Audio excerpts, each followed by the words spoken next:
Y por otro lado tenemos la situación de la fibra, que por mucho tiempo se creyó de que no daba aporte calórico, ahora sabemos que sí lo da y cumple un rol fundamental también en el metabolismo orgánico. Muy bien, entonces por favor tratemos de cumplir los tiempos. ¿Quién va a llevar el tiempo, Klinder? Yo, doctor. Ya, perfecto. Entonces empezamos, por favor. Sí, buenas tardes. Vamos a continuar con lo que es carbohidratos 3. Vamos a empezar hablando de la glucosa y en qué vías participa la glucosa. Vamos a hacerlo de forma breve, ya que luego mis compañeros van a expandir mucho más en estas vías. Bueno, vamos a ver que cuando la glucosa se convierte en glucógeno, se va a servir para lo que es el almacenamiento y se va a llevar a cabo gracias al proceso de la glucogenogénesis o glucogénesis. El término que actualmente se utiliza es glucogénesis. Cuando vemos que la glucosa va a formar ribosa 5-fosfato, se va a decir que llega a lo que es la vía de las pentosas o la vía de la hexosa monofosfato. Esta vía pues va a tener a las finales la formación de ribosa 5-fosfato, que por ejemplo puede servir para posteriormente tenerlos dentro de estructuras como los nucleótidos. De allí vamos a ver que también para la formación la degradación de glucógeno a glucosa, se va a dar el proceso para la formación de glucógeno a partir de glucosa se va a dar el proceso de glucogenólisis de glucógeno a glucosa, disculpen. Y también vamos a ver la vía de los ácidos urónicos, que es una vía oxidativa. Siguiente. Bueno, vamos a adentrarnos en lo que es el metabolismo del glucógeno. En nuestro organismo, el glucógeno es la principal forma en cómo nosotros podemos almacenar glucosa. Sobre todo vamos a ver que el almacenamiento de glucógeno va a estar en órganos como el hígado y el músculo, pero o sea, no son los únicos órganos que pueden tener glucógeno. En el hígado vamos a tener que este órgano es importante porque el almacenamiento de glucógeno que va a hacer cuando haya de 12 a 18 horas de ayuno, en este periodo de tiempo, el hígado va a poder ir soltando gradualmente, conforme el cuerpo lo necesite, glucosa hacia lo que es tejidos extrahepáticos. En cuanto al músculo, de aquí, el glucógeno que tenga almacenado va a servir para su propio combustible metabólico. Y esto se da por el hecho de que el hígado tiene a la enzima glucosa 6-fosfatasa, mientras que el músculo no lo tiene. Y esta enzima es fundamental porque vamos a ir viendo que sirve para poder formar glucosa a partir de la glucosa 6-fosfato. Y lo que sucede es que, como hemos visto la semana pasada en la glucólisis, cuando tenemos glucosa 6-fosfato, esta ya no le permite salir de la membrana celular. Acá tenemos una imagen donde vemos que está el glucógeno y lo vemos en forma de gránulos que miden entre 10 a 40 nanómetros. Y en la parte superior tenemos un gráfico que nos ayuda a saber en cuánto es el porcentaje que vamos a encontrar en nuestros órganos, como en el glucógeno hepático, que pesando entre 1,5 kg a 1,8 kg el hígado, llega a almacenar 5% de glucógeno, que esto significa entre 80 a 100 gramos. Y en cuanto al glucógeno muscular, 35 kilogramos de el peso de nuestros músculos para una persona que tiene 70 kilos, el glucógeno significa un 0,7%, que sería a asimilarse a 245 gramos que se almacena de glucógeno en nuestros músculos. Y eso significa que el hígado tiene una mayor eficiencia para poder almacenar el glucógeno en este tejido. Y bueno, dentro de lo que es la glucosa extracelular vamos a tener que son 10 gramos. Siguiente. Entonces, como les iba mencionando, el glucógeno se almacena especialmente en músculo esquelético y riñones, pero no son los únicos órganos. Como había mencionado, la glucosa extracelular es algo de 10 gramos en nuestro organismo. Es por ello que menciona aquí que el músculo esquelético, nuestro principal reservorio, llega a almacenar 600 gramos, pero esto en sí va a depender de cómo está la persona. O sea, su masa muscular es alta, hace actividad física, dieta. Esto ayuda a que haya pues mucho más glucógeno almacenado en nuestros músculos. Y bueno, en el caso de los riñones, entre 80 a 100 gramos. Y bueno, perdón, acá debió ser hígado. Acá hay un error. Ya. Y bueno, es importante que también al momento de hacer esta recuperación se relaciona a tener también disponible la fructosa para poder recuperar de glucógeno a glucosa. Siguiente. Bien, acá hay otros órganos que van a tener glucógeno. Está el cerebro. En el cerebro, la glía, que está ahí importante para la nutrición de nuestras neuronas, es los astrocitos. Entonces, en nuestros astrocitos vamos a encontrar el glucógeno en el cerebro. Y bueno, estos almacenes son pequeños, pero son fundamentales para siempre tener disponible y poder nutrir a las neuronas. Por otro lado, tenemos que en los riñones también se van a almacenar glucógeno, pero la concentración es baja. Y en la sangre lo vamos a tener en glóbulos rojos, glóbulos blancos. Y bueno, tenemos aproximadamente 5 gramos, pero difiere en varios factores como la dieta que tenga la persona. Siguiente. Gracias.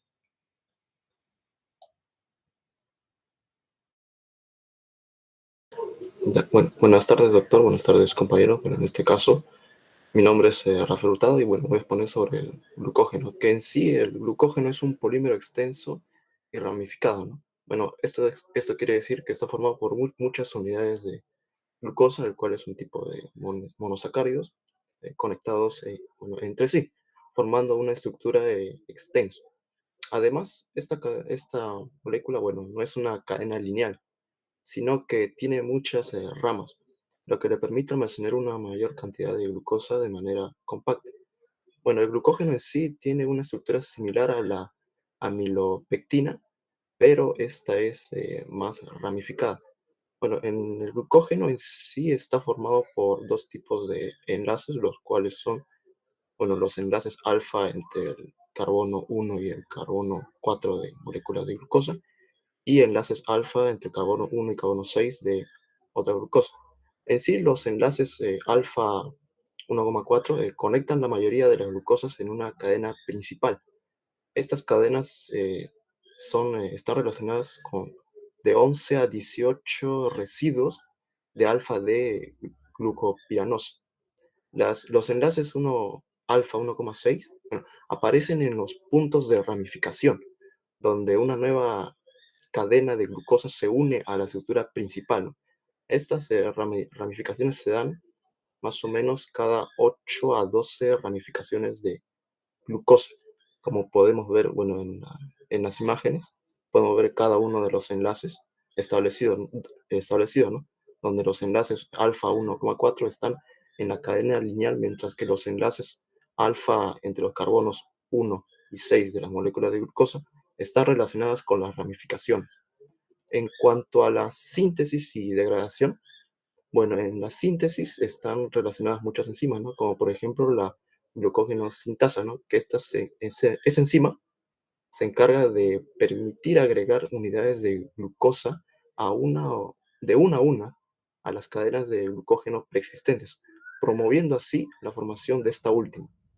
En cuanto a la degradación, bueno, está implicada varias enzimas, como por ejemplo la fosforilasa, la cual rompe los enlaces alfa entre los carbonos 1 y 4 de las moléculas de glucosa en las cadenas lineales, ¿no? Como ya mencioné, liberando moléculas de glucosa en forma de glucosa 1-fosfato. En cuanto a la enzima de glucanotransferasa, bueno, esta en sí ayuda a reorganizar las cadenas de glucosa, ¿no? Cercanas a las ramificaciones. Y bueno, la enzima desramificante, bueno, esta se encarga de eliminar las ramificaciones de glucógeno al romper los enlaces alfa 1,6 en los puntos de ramificación. Siguiente, por favor. Bueno, en sí, las biosíntesis de glucógeno, bueno, tenemos ahí un pequeño gráfico donde la UTP, que es la uridina trifosfato más la glucosa 1-fosfato, genera la UDP glucosa. Para este caso, bueno, la formación de glucógeno en sí está implicado en muchos procesos, ¿no? O sea, muchas actividades enzimáticas. Por lo cual, primero, bueno, tenemos la UDP glucosa pirofosforilasa, la cual activa la molécula de glucosa al convertir la glucosa 1-fosfato en UDP glucosa.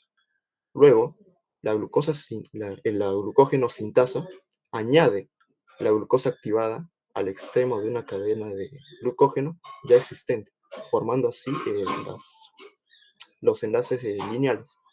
Y bueno, y por finalizar tendríamos la enzima ramificante, que en este caso se encarga de generar las ramificaciones en el glucógeno. Debido a esto, generaría que esta estructura esté altamente ramificada, y esto es importante para el almacenamiento eficiente y su rápida movilización. Y bueno, y para finalizar tendríamos la biosíntesis de la UDP glucosa, que en este caso, bueno, tendríamos los reactivos iniciales, bueno, en la parte superior del segundo gráfico, el cual es la glucosa 1-fosfato, el cual es un derivado de la glucosa, que contiene un grupo fosfato en su posición 1, y tenemos la otra molécula, la cual es la UTP, la cual es la uridina trifosfato, el cual es un nucleótido que contiene 3 grupos fosfato y uridina, el cual se encuentra en nuestra parte superior de nuestro segundo gráfico. Bueno, en sí la reacción principal se da cuando la UDP glucosa pirofosforilasa cataliza la reacción entre la glucosa 1-fosfato y la UTP, formando así de esta manera la UDP glucosa, uridina difosfato glucosa, liberando el pirofosfato inorgánico, como se puede ver en el gráfico, en la parte del medio.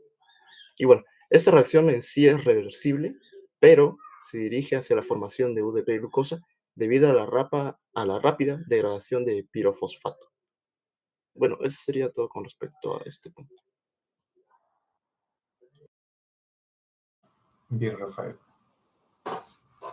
Hay que recordar que lo que se está viendo acá hasta ahora es lo que pasa en un sujeto adulto. Nada de esto ocurre en alguien que esté en crecimiento y desarrollo, ¿no? Donde respecto a lo que es la formación de glucógeno o almacenamiento del mismo no se va a dar, o si se da en poca cantidad, porque al estar en crecimiento y desarrollo, toda aquella energía que se recibe es para construir tejido y para usarlo en las funciones de crecimiento y desarrollo. Y esto nos tiene que llevar a pensar, por lo tanto, que cuando una persona adulta enferma, ese almacenamiento de energía que tiene lo va a usar, 1, para mantenimiento y 2, para afrontar la enfermedad. En cambio, alguien que esté en crecimiento y desarrollo usará para crecer, para desarrollar, para afrontar la enfermedad y para mantenerse. Entonces, eso significa de que va a tener que priorizar, y se prioriza, ¿no?, defenderse contra la enfermedad. Por eso es que alguien que esté en crecimiento y desarrollo, cuando enferma, no crece, no desarrolla bien, ¿no? Entonces, esto es para un sujeto adulto. Continuamos. Sí, buenas tardes, doctor, compañeros. Soy Kiara Zetachino. Voy a continuar con la presentación. Ahora vamos a hablar, bueno, ya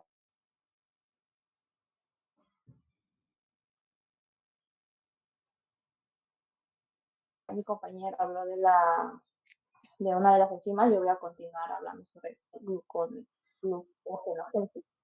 Vamos a hablar sobre la glucógeno sintasa, pero antes es necesario. Es una proteína dimérica, está compuesta por 2 subunidades. Cada subunidad va a poseer un oligosacárido depósito de unidades de glucosa con enlaces alfa 1,4. Esta proteína es glucosilada en un residuo tirosina específico, que es el TIR 194 por la UDP-glucosa. Cada subunidad va a catalizar la unión de 8 unidades de glucosa adicionales, usando al UDP-glucosa como donador de glucosa. Y tras esta adición, la glucógeno sintasa recién va a poder actuar para extender la cadena. Es decir, esta glucogenina va a actuar como un cebador, como un iniciador, para que para que se empiece a formar primero la cadena. Y cuando ya se empiece a formar digamos, una cadena de por lo menos unas 8 unidades de moléculas de glucosa, ahí es recién donde va a poder, digamos, activarse lo que es la glucógeno sintasa. Y bueno, como podemos ver en la imagen de la derecha, vemos a la glucogenina, cuyo...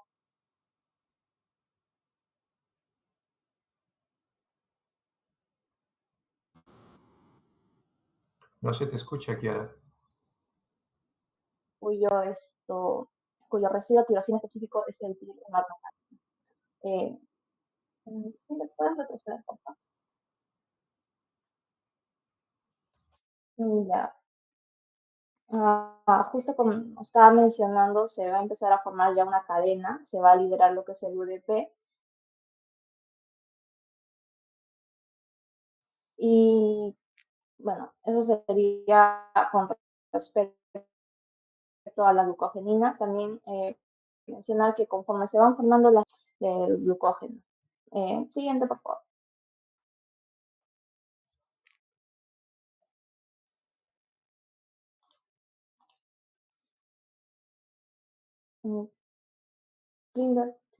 Siguiente, por favor. Ya, ahora sí, entrando a la glucógeno sintasa. Esta enzima va a estar regulada por la fosforilación. Va a tener una forma activa alfa, que cuando se fosforila va a pasar a una forma inactiva beta. La forma activa alfa puede seguir funcionando sin depender de la glucosa sin fosfato, pero su forma inactiva sí necesita niveles altos de glucosa sin fosfato para que pueda funcionar. Ahora, solamente puede añadir residuos glucosilos si la cadena de polisacárido contiene más de 4 residuos. Y para esto, como lo mencioné antes, necesita la acción previa de un cebador.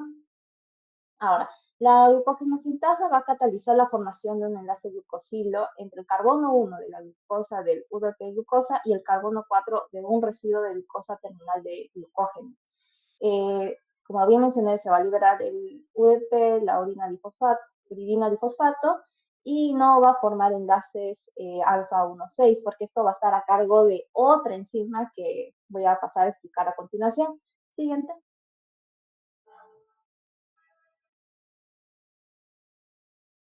Ahora vamos a ver lo que es la enzima ramificante, o también llamada amilo 1,4,1,6 transglucosidasa, que mientras el glucógeno sintasa cataliza la formación de enlaces alfa 1,4 glucosídicos, quien va a formar las ramificaciones. Estos enlaces alfa 1,6 va a ser la enzima ramificante.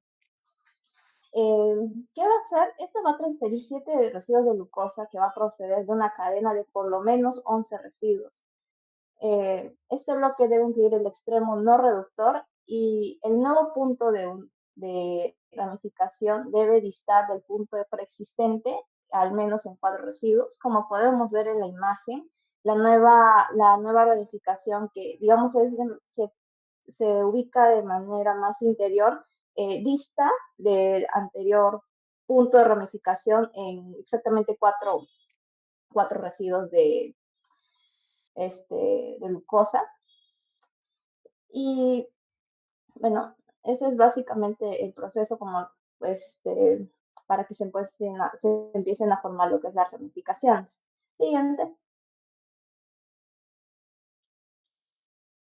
Ahora, ¿cuál es la importancia de esta ramificación? Que va a incrementar la solubilidad del glucógeno y que genera gran número de residuos terminales no reductores. Y esto es importante porque va a aumentar la velocidad, sobre todo, de la degradación del glucógeno por acción de la glucógeno fosforilasa. Es decir, que como hay varios residuos terminales, se va a poder obtener, digamos, glucosa, la enzima va a tener varios puntos donde actuar para que se pueda, digamos, obtener glucosa. También incrementa lo que es la solubilidad y ya bueno, está relacionado con estos dos procesos de síntesis y degradación de glucógeno. Y ya para finalizar, vamos a ver la acción de las enzimas. En sí, esto lo van a explicar mejor mis compañeros, pero o sea, solamente estoy...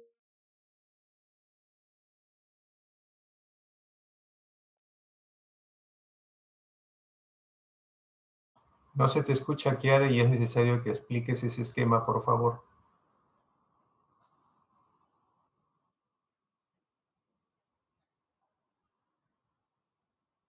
Kiara. mencionando la importancia de esta... Kiara, ¿puedes explicar el esquema? No se te ha escuchado.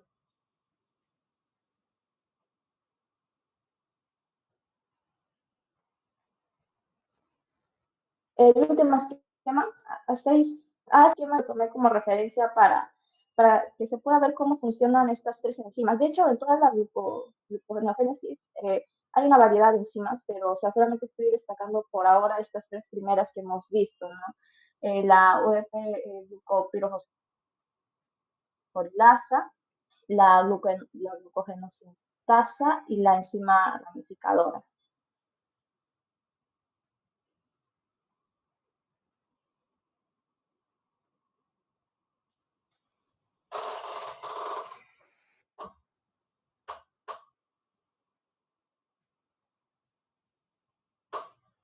Eso era básicamente lo que quería mencionar. Eso sería todo. Gracias. Bueno, ¿quién sigue, por favor?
Bueno, buenas tardes, doctor y compañeros. Ahora voy a especificar en lo que es la reacción de la fosfoglucomutasa, que es un paso clave que convierte a la glucosa 1-fosfato en glucosa 6-fosfato. Bueno, la fosfoglucomutasa es una enzima que se podría decir transfiere un grupo fosfato dentro de la molécula de glucosa. Esta es una reacción que también es reversible. Y bueno, esta reacción ocurre al que esta enzima tiene un residuo de serina que es fosforilado, tiene fósforo activo. Y este transfiere el grupo fosfato a la glucosa 1-fosfato, produciendo el intermediario que es la glucosa 1,6-bifosfato. Bueno, luego esta enzima toma el fosfato que está en la posición 1 o en el carbono 1 de la glucosa y lo transfiere de nuevo al residuo de serina, dejando ya finalmente como producto lo que es la glucosa 6-fosfato. El fosfato que estaba unido inicialmente a esta enzima es regenerado al final del ciclo, como podemos ver, por lo que la enzima puede seguir catalizando otras reacciones, más reacciones. Luego tenemos lo que es ya, una vez tenemos la glucosa 6-fosfato, vemos su destino, que bueno, difiere en el hígado y también en el músculo. En el caso del hígado, la glucosa 6-fosfato puede convertirse en glucosa libre mediante la enzima glucosa 6-fosfatasa, que bueno, es importante para la liberación de glucosa en el torrente sanguíneo. Y en el caso de, bueno, del músculo, esta glucosa 6-fosfato entra directamente en la glucólisis, lo que permite producir energía en forma de ATP, ya que, bueno, el músculo no tiene la enzima que es la glucosa 6-fosfatasa, por lo que no puede liberar glucosa en sangre. Algo también a mencionar en el caso del destino de la glucosa 6-fosfato en el hígado es que esta reacción tiene lugar en el retículo endoplasmático de las células, bueno, de las células de- del hígado, ya que está localizada en la membrana del retículo endoplasmático, donde ocurre la desfosforilación y, bueno, luego es exportada a la sangre por transportadores de glucosa. Siguiente diapositiva, por favor. Acá tenemos lo que es bueno, un gráfico que nos permite ver la regulación de glucogenólisis. Bueno, aquí lo puse como que en 7 pasos, aunque claro, es un ciclo, así que no es tan sencillo de explicar. Bueno, en primer lugar tenemos lo que es el paso 1, que se podría decir que es la activación de las, en este caso, epinefrina y glucagón, que activan la degradación de glucógeno a glucosa cuando el cuerpo necesita energía. Luego tenemos la producción de AMP cíclico, que bueno, esta unión hormonal de la epinefrina y el glucagón estimula la producción de AMP cíclico mediante la activación de la adenilato ciclasa.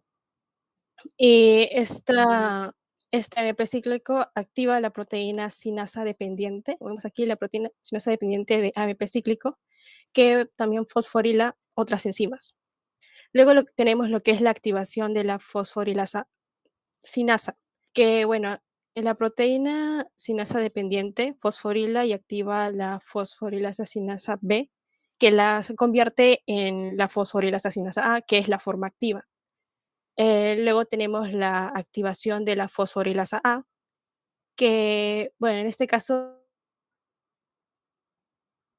fosforila y activa la fosforilasa B, transformándola en una forma activa. Luego tenemos que la fosforilasa A es la enzima encargada de degradar el glucógeno a glucosa 1-fosfato, que luego ya puede ser convertida en glucosa libre o lactato dependiendo del tejido. Bueno, siguiente diapositiva, por favor.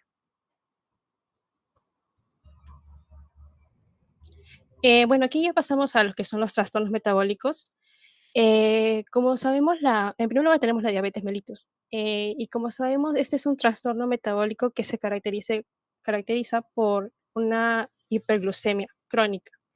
Eh, bueno, sabemos que la glucogenólisis está regulada por la insulina y el glucagón, que bueno, son dos hormonas bastante importantes. Y en el caso de la diabetes mellitus, ya sea por la falta de insulina que ocurre en la diabetes tipo 1 o por la resistencia a la insulina que ocurre en la diabetes tipo 2, este control de la glucogenólisis se ve alterado, lo que hace que la hiperglucemia, bueno, hace que ocurra una hiperglucemia, que es característica de esta enfermedad.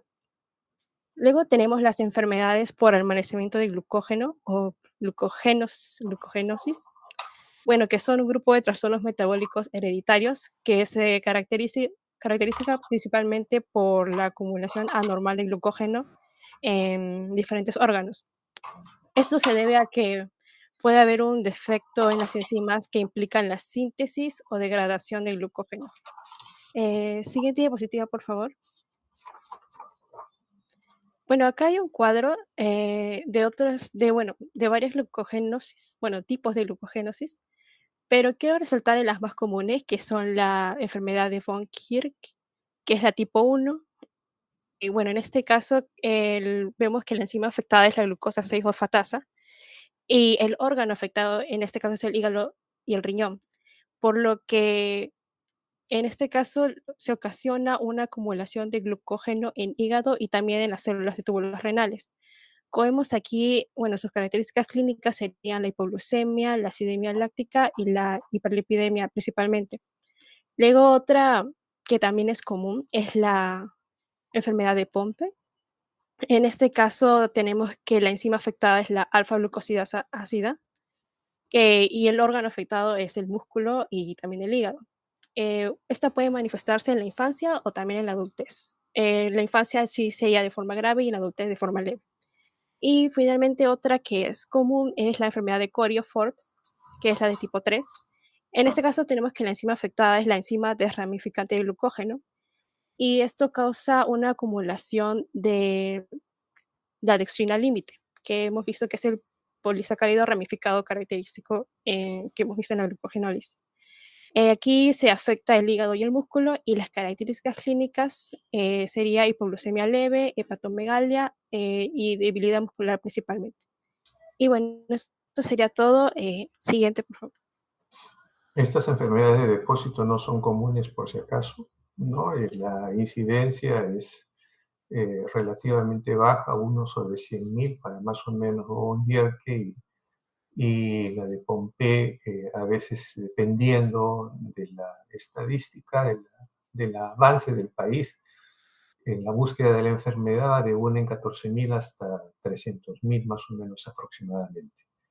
¿Ya? Pero hay que tenerlas en cuenta porque nos enseñan cómo el trastorno de una enzima puede comprometer toda la economía corporal. Bien, ¿quién sigue?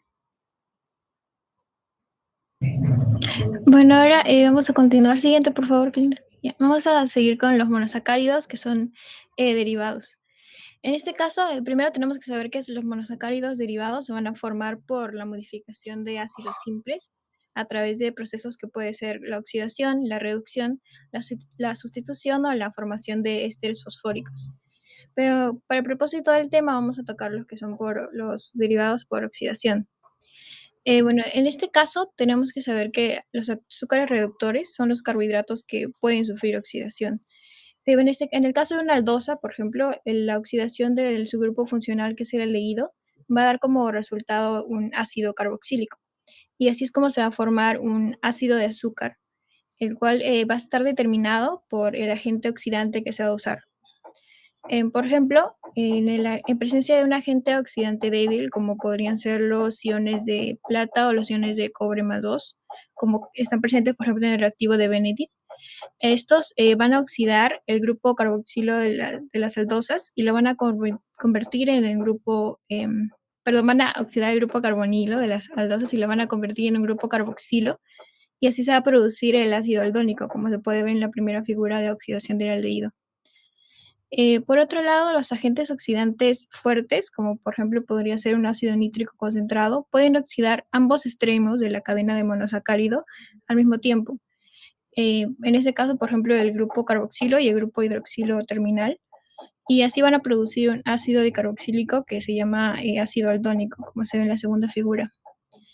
Y bueno, por último, en la última figura podemos ver que en algunos sistemas bioquímicos van a existir algunas enzimas que pueden oxidar el grupo hidroxilo terminal de la aldosa, pero que van a dejar intacto al grupo carbonilo. Así se va a formar un ácido urónico, como sería el caso del ácido de glucurónico. Esto va a ocurrir, por ejemplo, en la vía del ácido úrico, que va a producir el ácido úrico a partir de la glucosa usando la enzima, la UDP-glucoronosiltransferasa. ¿Sí? Este ciclo lo veremos más adelante. Siguiente, por favor. Bueno, ahora los ácidos úricos. Estos ácidos úricos, como ya mencioné, son derivados de un monosacárido por oxidación del carbono de su grupo funcional. Urónicos, no es úricos. Urónicos. Urónicos, sí, Sí, no es úricos. Y bueno, urónicos. Y estos van a formar usualmente mucopolisacáridos, que son cadenas largas de azúcares complejos, que normalmente se van a encontrar en mucosidades e incluso en el líquido que está alrededor de las articulaciones. Entonces, vamos a ver algunos ejemplos de algunos ácidos urónicos, que son el ácido glucurónico, que este es producto de la glucosa en la vía del ácido urónico. Es altamente hidrosoluble y se va a emplear en la glucuronidación, que es un proceso en el que este ácido glucurónico se conjuga a una sustancia xenobiótica, que es una sustancia exógena extraña. Se va a conjugar a través de un enlace glucosídico para facilitar la excreción de esta sustancia extraña. Algunos de los conjugados pueden ser, por ejemplo, las drogas, la bilirrubina o algunas hormonas esteroideas y también el ácidos biliares. El siguiente ejemplo que tenemos es el ácido galacturónico, que es un derivado de la galactosa y está presente en polisacáridos de bacterias o también de los vegetales, como puede ser la pectina. Siguiente, por favor. Vamos a ver rápidamente la vía del ácido urónico, que está en el hígado, por ejemplo, es una vía que está catalizada por la conversión de glucosa en ácido glucurónico y pentosas. Y es una vía alternativa para la glucosa, pero que en este caso no va a formar ATP. Bueno, como se puede ver en el gráfico, primero la glucosa 6-fosfato se va a isomerizar a glucosa 1-fosfato, que luego va a reaccionar con el UTP-trifosfato de uridina para formar la uridinfosfoglucosa UDP-CGLC, en una reacción que va a ser catalizada por la pirifosforilasa. Luego la deshidrogenasa de UDP-GLC, dependiente de NAT, se va a oxidar a UDP-CGL en el carbono 6 para formar UDP-glucuronato. Y esta puede reducirse a L-gluconato como precursor del ácido ascórbico, pero esto va a producirse solo en animales que pueden sintetizar el ácido ascórbico. En humanos esto no se puede porque no tenemos la enzima que es la L-gulonalactona. Bueno, luego el L-gluconato se va a oxidar a 3-ceto-L-gluconato, que luego se va a descarboxilar, y a L-cilulosa, y luego se va a convertir en un isómero D mediante una reducción que va a depender del NADPH a xilitol. Y bueno, ya finalmente se va a dar la conversión de la D-cilulosa 5-fosfato, que se va a metabolizar en la vía de la pentosa fosfato que veremos más adelante. Siguiente, por favor. Bueno, ahora sí, la vía de la pentosa fosfato, como de manera general, ya luego veremos las dos fases. Esta es una vía secundaria de oxidación de la glucosa que va a ser más compleja que la glucólisis y se va a realizar en el citosol porque sus enzimas son citosólicas. Y va a producir NADPH y el dióxido de carbono, pero no va a formar ATP. De manera general, en esta vía se van a formar 3 moléculas de glucosa 6-fosfato, que van a originar 3 moléculas de dióxido de carbono y 3 de pentosa fosfato, que luego se van a reorganizar y van a formar 2 moléculas de glucosa 6-fosfato y una de gliceraldehído 3-fosfato, que es un intermediario, el cual tiene la capacidad de regenerar la glucosa 6-fosfato, lo que va a explicar que también este ciclo explica la oxidación completa de la glucosa. Entonces presenta 2 fases, como ya mencioné. Primero es la fase oxidativa, que va a generar NADPH al oxidar la glucosa 6-fosfato hasta ribosa 5-fosfato. Esta fase se va a presentar en tejidos que van a necesitar NADPH para poder hacer síntesis reductivas, como por ejemplo puede ser la lipogénesis o la esteroidogénesis.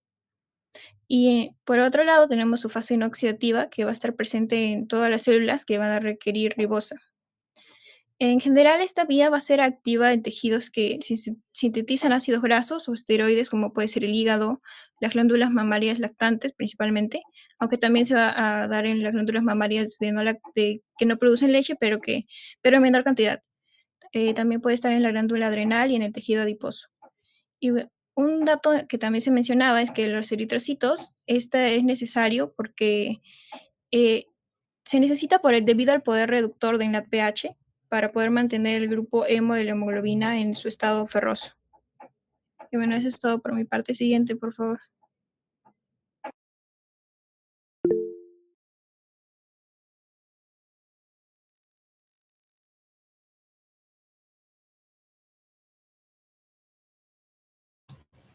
Bueno, doctor, mi compañera Flor dice si puede ir a los servicios.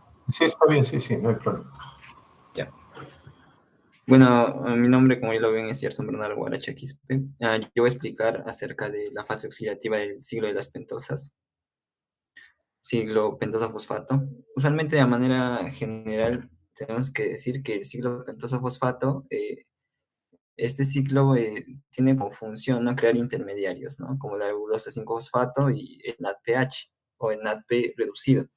Pues estos compuestos nos sirven, pues, sirven como intermediarios en varios otros ciclos, como la glucólisis. Y la creación, por ejemplo, en el caso de la ribosa 5-fosfato, que es un componente, ¿no?, del ATP, de los ácidos nucleicos y del propio NADP y del NAD. Entonces, tenemos bien claro que esta vía es muy importante, ¿no? Entonces, para lo cual vamos a empezar, ¿no?, con su fase oxidativa. En sí, en una célula normal, pues la glucosa ingresa, ¿no?, por acción a través de los transportadores GLUT. En este caso, el GLUT2. Por la acción de la hexoquinasa se forma la glucosa 6-fosfato. Este de aquí puede hacer dos cosas. Y otros siglos más, si es posible, ¿no? En este caso, le estoy poniendo dos. Puede pasar a la fase oxidativa del ciclo de las pentosas o hacer la glucólisis propiamente dicha. Entonces, la glucosa 6-fosfato pasa a ser, en este caso, el ciclo de las pentosas, ¿no? Gracias a la enzima glucosa 6-fosfato deshidrogenasa, muy importante esta enzima, que se activa con su cofactor, ¿no?, que es el magnesio. Esta glucosa 6-fosfato se transforma, tiene como producto al 6-fosfogluconolactona. Y esta misma, por la acción de la lactonasa en este caso, cuyo cofactor es magnesio, pasa a convertirse en fosfogluconato. Hay que tener en cuenta que acá la glucosa 6-fosfato trabaja, ¿no? Ayuda a reducir el NADP. El NADP oxidado se reduce, ¿no?, NADPH. Es muy importante en este caso. Entonces, prosiguiendo el 6-fosfogluconato, pues a través de la acción de otra enzima, que es el 6-fosfogluconato deshidrogenasa, produce la ribosa 5-fosfato, liberando otra vez NADPH, NADP reducido. Y esta ribosa 5-fosfato por isomerización puede formar la ribosa 5-fosfato, ¿no? Ya. Esto es muy importante porque en la fase oxidativa se tiene como productos, ¿no?, la ribosa 5-fosfato y también el NADP reducido. El NADP reducido es muy importante porque esta se encarga de varias funciones, ¿no? Usualmente de recomponer, ¿no?, al glutatión oxidado. El glutatión oxidado, pues, pasa a reducido gracias al NADPH, que dona un electrón. Siguiente, por favor. Ahora, para entender mucho mejor, tenemos que entender que hay enfermedades, ¿no?, que se relacionan con el ciclo de las pentosas, exactamente en la fase oxidativa. Tenemos que la anemia hemolítica, que usualmente se define como la poca cantidad de glóbulos rojos, la destrucción temprana, ¿no?, de los glóbulos rojos, puede ocurrir por varias formas, ¿no?, inmunológica, pero usualmente la que queremos tocar hoy es la metabólica, porque acá justamente dice la deficiencia de la glucosa 6-fosfato deshidrogenasa. Esta enzima es muy importante porque es la encargada de transformar la glucosa 6-fosfato en 6-glucosa fosfolactona. Entonces, ¿esto por qué sucede en la anemia hemolítica exactamente a nivel metabólico? Porque si no, ¿puede retroceder, por favor? Si no se forma acá la glucosa 6-fosfato deshidrogenasa, promueve la formación del NADP reducido. Y si no se forma este NADP reducido, pues no se va a dar la reducción del antioxidante glutatión, ¿no? Y si no se da la reducción de este antioxidante, va a haber más radicales libres, más especies reactivas de oxígeno, y estas van a promover la apoptosis de los glóbulos rojos. Es por esto que la glucosa 6-fosfato deshidrogenasa cumple un rol muy importante en la anemia hemolítica. Bueno, eso sería todo por mi parte. Siguiente, por favor.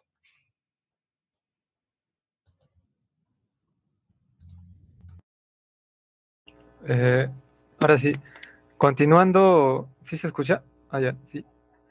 Continuando con la exposición y con la vía de las pentosas fosfato, ahora por mi parte voy a hablar acerca de la etapa no oxidante. Previamente mi compañero Gerson habló un poco acerca de cómo es que se produce esta ribulosa 5-fosfato y vamos a ver detalladamente cada parte, ¿sí? Y por último, un aspecto más general. Ahora, iniciando, se había quedado con la ribulosa 5-fosfato, que es una pentosa, ¿no? Que es muy importante, que es la que mayoritariamente se busca, ¿no? En estos tipos de metabolismo. Y la primera parte, para entender esta división que se da, ¿no? En cilulosa y ribosa, tenemos que definir o recordar un poco las clases anteriores y hablamos acerca de epímeros y también de alómeros. La diferencia es acerca del grupo funcional del OH, ¿no? Recordemos que cuando hay una diferenciación en el carbono 2, 3 o incluso en el 4, se habla de epímeros, mientras que de anómeros vendría a ser en el carbono número 1. Entonces, esta cilulosa y la ribosa también son pentosas.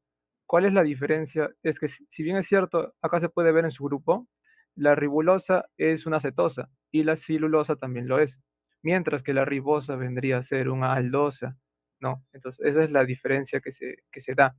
Entonces, si hay una conversión entre una cetosa a una cetosa, no es tan drástico, por así decirlo, el cambio y por lo tanto se utiliza una enzima que es una epimerasa, y este es su nombre, ¿no? Que es la ribulosa 5P3 epimerasa.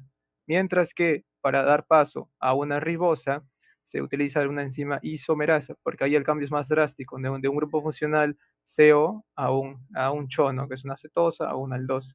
Y ahí se usa lo que es la enzima isomerasa.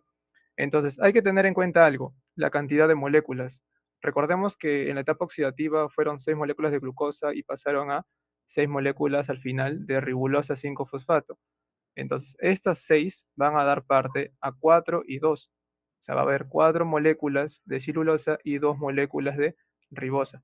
Ahora, esta ribosa va también, o sea, el camino que da en la vía de las pentosas es otro, pero adicionalmente hay que tener en cuenta que es muy importante conocerla. ¿Por qué? Porque con una enzima que es algo complicada de entender su funcionalidad así in situ, que es la ribonucleótido reductasa, gracias a esta y con el NADP reducido, se da lo que es la síntesis, ¿no? de los nucleótidos.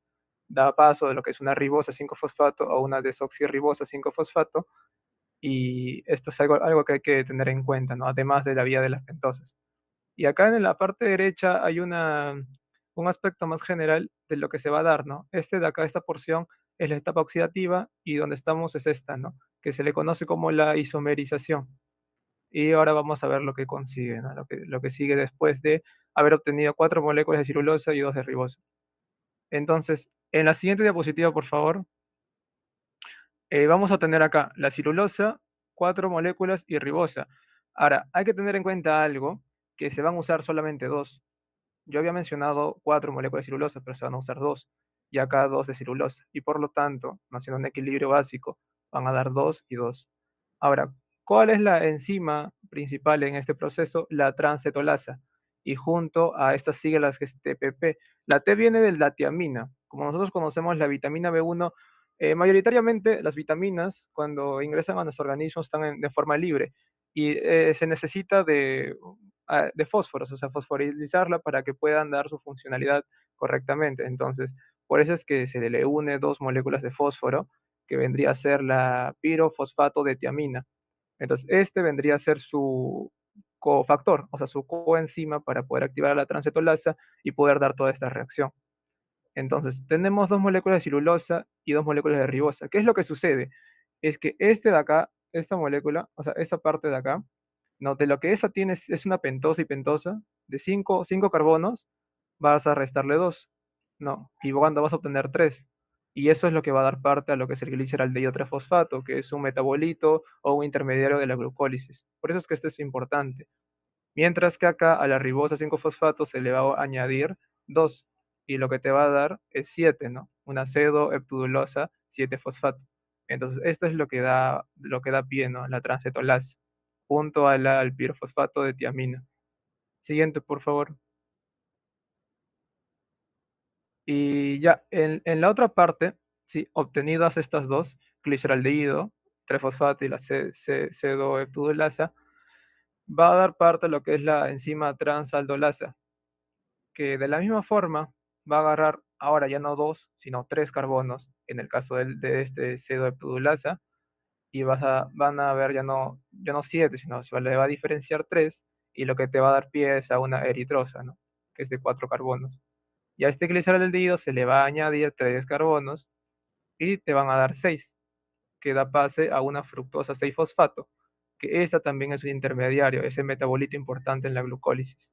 Entonces, aquí están, ¿no? Estas dos enzimas, cómo es que funcionan, cómo es que trabajan, ¿no? Acá la transcetolasa y la transaldolasa, y al final nos van a dar dos moléculas igual, 2 moléculas de eritrosa y 2 moléculas de fructosa.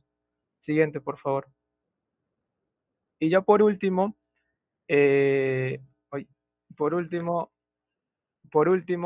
esta celulosa, que recordemos, había sobrado, ¿no? Como lo había mencionado antes, eran 4 moléculas de celulosa, 2 reaccionaron con la ribosa y las otras 2 van a reaccionar con la eritrosa, ¿no? Entonces vamos a tener lo que son 2 moléculas, y esta celulosa lo componen 5, pues, ¿no?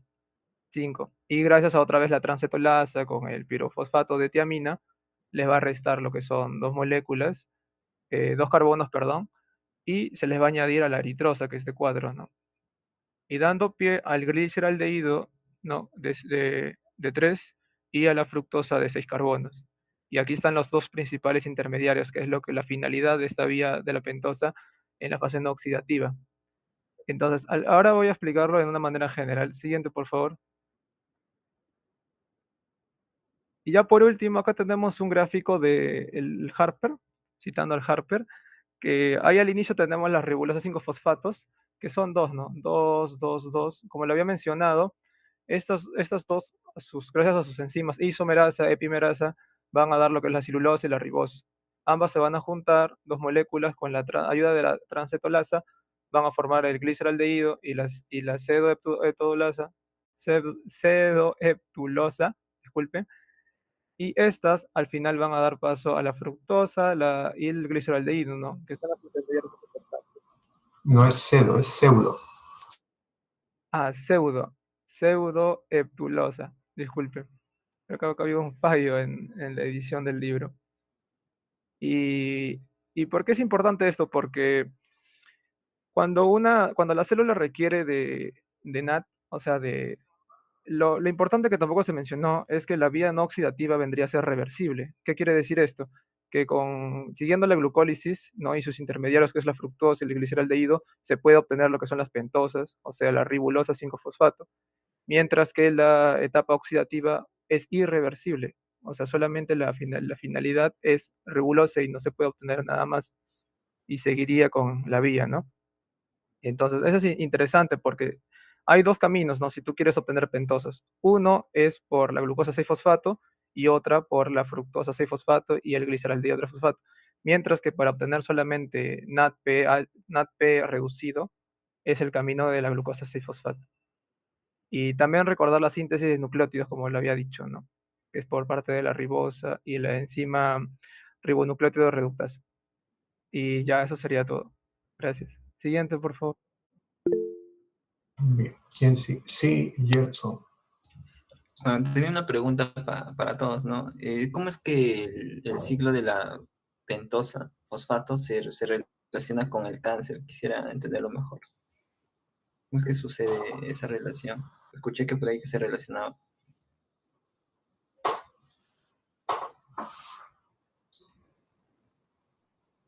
¿Qué dice el resto? ¿Cómo se relaciona con el cáncer? ¿La vía de las pentosas te refieres? Sí, sí. Sí, en la vía de las pentosas. ¿Qué se les ocurre?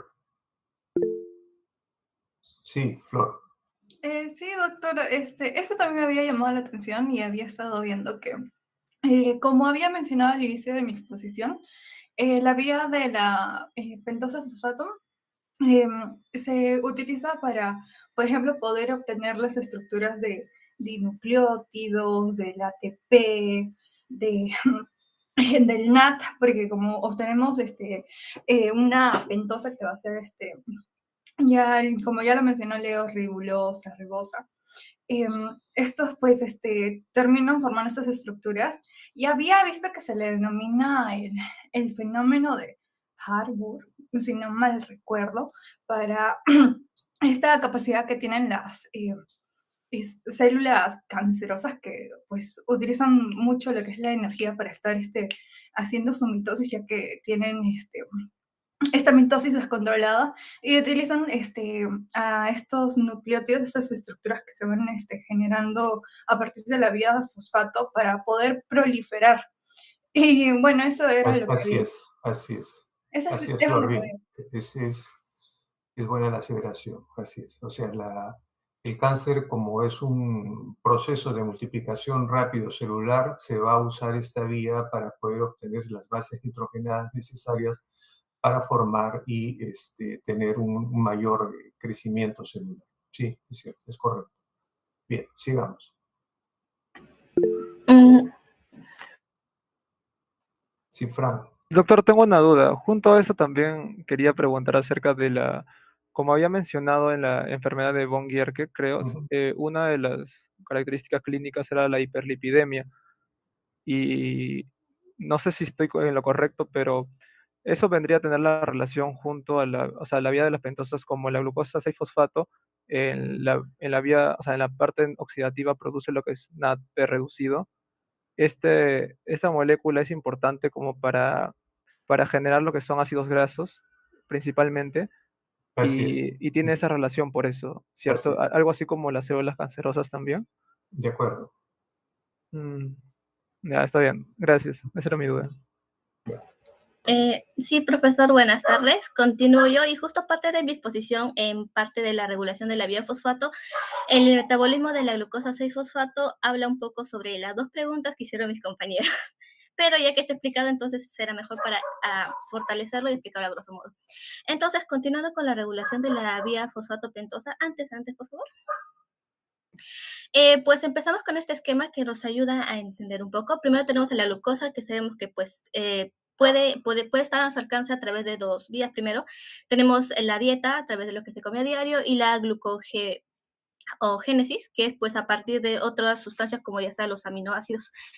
Ok, ¿qué pasa con esta glucosa?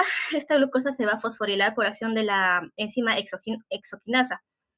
Y aquí es que se forma la glucosa 6-fosfato. De aquí ocurre algo que es llamado como una competencia de rutas. Pues esta glucosa 6-fosfato va a agarrar estas rutas dependiendo de la necesidad de la célula. Primero tendríamos el caso de la glicólisis en caso de que la célula quisiese producir piruvato y ATP si la necesitase. En caso de para la vía fosfato pentosa, va a optar por esta vía cuando se necesite la ribosa 5-fosfato o también necesite el NADPH. También va recurrir a transformarse en glucosa 1-fosfato cuando hay un exceso de glucosa y necesite ser almacenado como glucógeno. En este caso, pues se usa la vía de glucosa 1-fosfato. Y pues finalmente, a través de la glucosa 6-fosfatasa, cuando se encuentra en órganos como los riñones o el hígado, de acá, pues va a ser exportado a través de la sangre. Siguiente diapositiva. Bien, y siguiendo con la regulación del NAT, va a depender también de la fase oxidativa, si es que, dependiendo en relación al NAT disponible, ya que el NADPH es usado en varios procesos biosintéticos. Entonces, ¿qué ocurre? El NADPH disminuye en cantidad, pero la célula lo necesita. Entonces, al abundar el NADP reducido, el NADP oxidado, y la célula querer el NADPH, entonces va a hacer que esta vía fosfatopentosa continúe haciendo que el NADPH vuelva a restablecerse en las cantidades necesarias. De la misma manera, bueno, en la forma oxidativa, no oxidativa ya va a depender de la disponibilidad y cantidad del sustrato. En cuanto al metabolismo de la glucosa 6-fosfato, pues acá se muestran 4 maneras en las cuales se presentan. Y de aquí en la primera y en la tercera son aquellas que estaban relacionadas con las preguntas que hicieron mis compañeros. La primera, ya que cuando se necesita más ribosa 5-fosfato que NADPH, en este caso se usan en aquellas células que están en constante replicación celular. Pues como también mencionó, estas se encargan de la producción de precursores de nucleótidos que son necesarios pues para la síntesis de ADN, y esto pues se presenta sobre todo en aquellas células cancerígenas y también tumorales. Y también en la tercera, que es cuando se necesita más NADPH que la ribosa 5-fosfato. Pues esta se va a utilizar cuando se necesita la síntesis de ácidos grasos por parte del tejido adiposo. Y aquí voy a explicar un poco sobre el proceso de protección celular contra el daño oxidativo, que esto de acá también nos ayudará a entender un poco sobre lo que es la anemia hemolítica, que también mencionó mi compañero Gerson al principio de la exposición de la vía pentosa fosfato. A ver, ya. Ok, esta vía pues va a empezar. Disculpe. No. Ya. Ok, entonces, ¿qué ocurre aquí? Que hay factores como la respiración mitocondrial, la ionización, radiación, algunas drogas sulfuradas, herbicidas, que van a generar la predisposición, la existencia de radicales superóxidos en las células. Y estos radicales pues pasan a ser peróxidos de hidrógeno, que son menos reactivos que los ya mencionados, pero que aún así son dañinos. Entonces, ¿qué ocurre? Si es que estos no se llegan a neutralizar, reaccionan y se vuelven radicales hidroxilos. Y estos radicales hidroxilos son altamente reactivos, y estos van a generar daño oxidativo, tanto a nivel proteico y del ADN, lo cual puede llevar a la disfunción celular. Entonces, es aquí, a nivel del peróxido de hidrógeno, que va a actuar un sistema, el sistema glutatión. Este sistema glutatión va a buscar neutralizar este peróxido a agua. ¿Y cómo se da? Aquí a la izquierda podemos observar el glutatión reducido. Este glutatión reducido, a través de la enzima glutatión peroxidasa, va a neutralizar al peróxido de hidrógeno y va a tener como resultado a un glutatión disulfuro, que es la forma oxidada. Pero este glutatión disulfuro no se puede quedar ahí, tiene que volver a ser glutatión reducido para que continúe con su acción neutralizadora. Entonces, aquí entra a tallar el NAT, que también es muy importante y también fue mencionado anteriormente. Este NAT, con ayuda de la enzima glutatión reductasa, esta enzima, ¿qué va a hacer?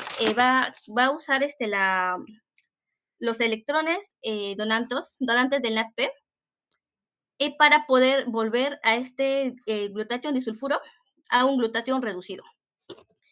Y este NADP, ¿de dónde lo obtiene? Bueno, y de acá nos va a dar como resultado el NADPH, más un ion hidrógeno.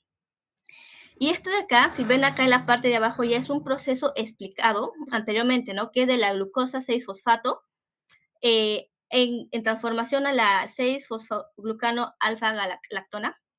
En este proceso es que se produce este NADP. Y podemos ver acá la importancia que tiene para lo que es el proceso de protección celular contra el daño oxidativo. Siguiente diapositiva, por favor.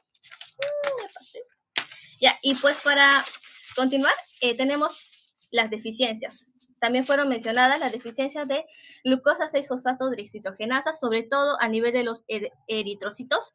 Va a generar la anemia hemolítica y también primero la anemia hemolítica, pues no va a haber producción del NADP y tampoco del glutatión. Pero a su vez, en países como África, donde hay una gran presencia de esta deficiencia, los protege contra la malaria falciparum, ya que los microorganismos que producen esta malaria necesitan el NADPH y el glutatión para poder sobrevivir. Y entonces, al no haber, Si bien puede desarrollar anemia hemolítica, también se protege al mismo tiempo de la malaria falciparum. Y también se mencionó a nivel de la fase no oxidativa de esta vía a la tiamina pirofosfato. Y pues esta tiamina pirofosfato, al haber una deficiencia, también va a afectar a la transceltolasa, que lleva a cabo, pues, desemboca en un síndrome, el síndrome de Wernicke-Korsakoff. Eso sería todo en cuanto a mi exposición. Gracias. Siguiente. ¿Y puedo ir al baño, profesor? Por supuesto. ¿Quién sigue? Gracias. ¿Gerson?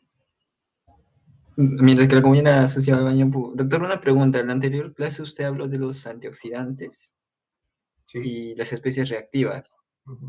Y leí por ahí que, bueno, las especies reactivas usualmente pueden conducirte al envejecimiento celular y también al cáncer. Y por ahí otra investigación afirmaba que el exceso también de antioxidantes producía cáncer. ¿Cómo podríamos explicar eso? No lo entendía. Pueden retroceder la diapositiva donde su compañera estaba mencionando, la anterior.